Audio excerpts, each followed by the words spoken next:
Welcome to my series on Who's Who in the Nativity Story.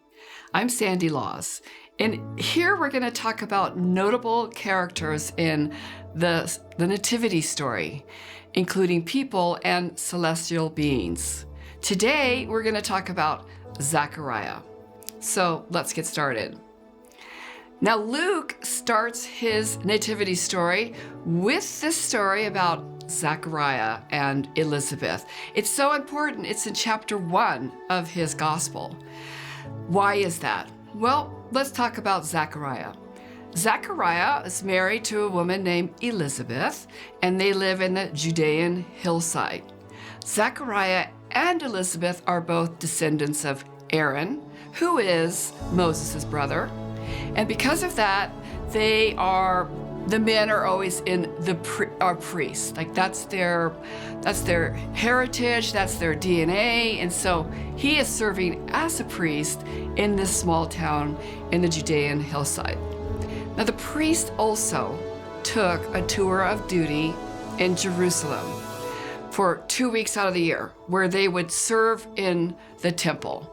And the temple is a massive structure, and it required that priests from all over, come and work at the temple for 2-week shifts. Hundreds of priests worked at the temple every day.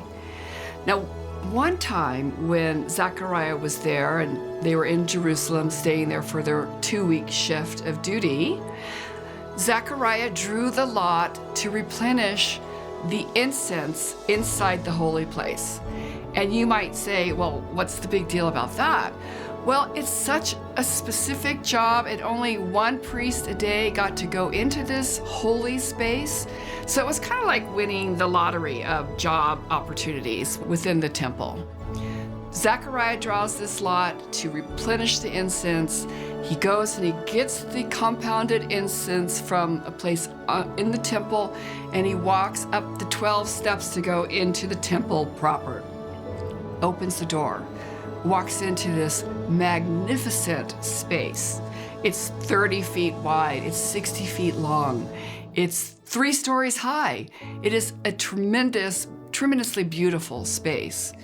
But his destination is at the very back of the space, right up against the veil, if you will, that covers the holy place from the Holy of Holies, which is where God lives, where he exists within the temple. So he takes his incense, goes up, and his job is pretty simple.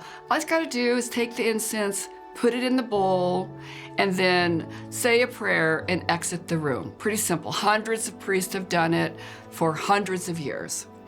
But this day is not like any other day. It's completely a different day, because there is Zechariah.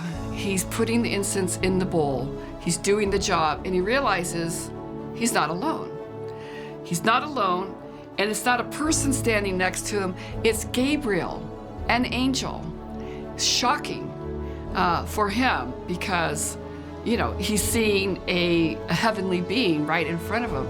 And the angel Gabriel says to Zechariah, "Do not be afraid," which I'm pretty sure Gabriel probably was afraid. Like why he didn't turn and run away, I don't know, but he stands there.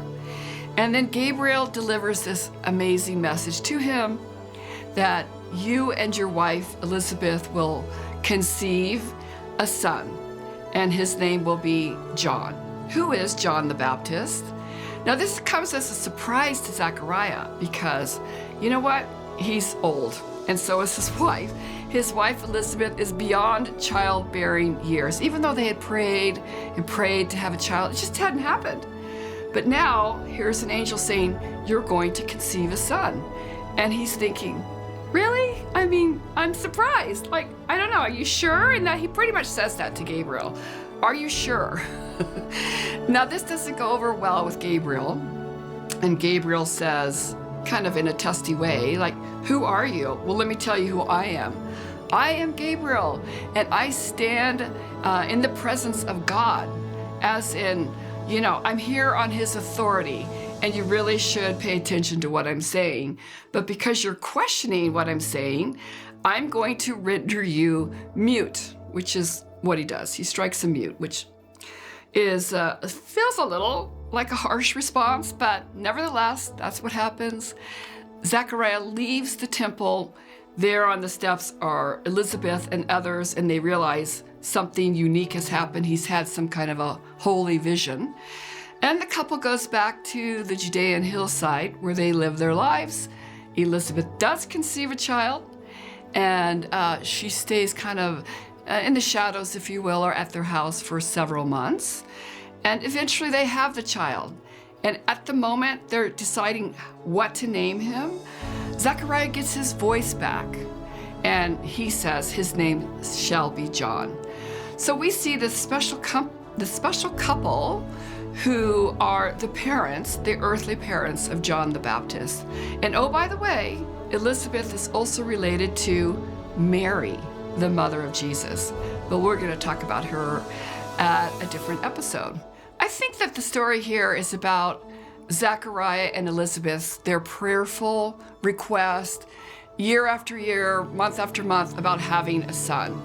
And Gabriel says to him, "The Lord has heard your prayer. The Lord has heard what you've been praying for. And now he's going to gift you through a miracle with a son."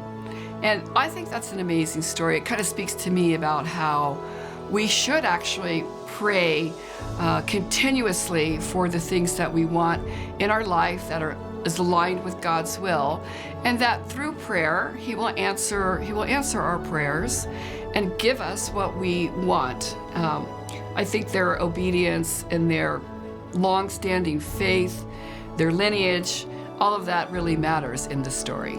So that is Zechariah. Hope you enjoyed the story.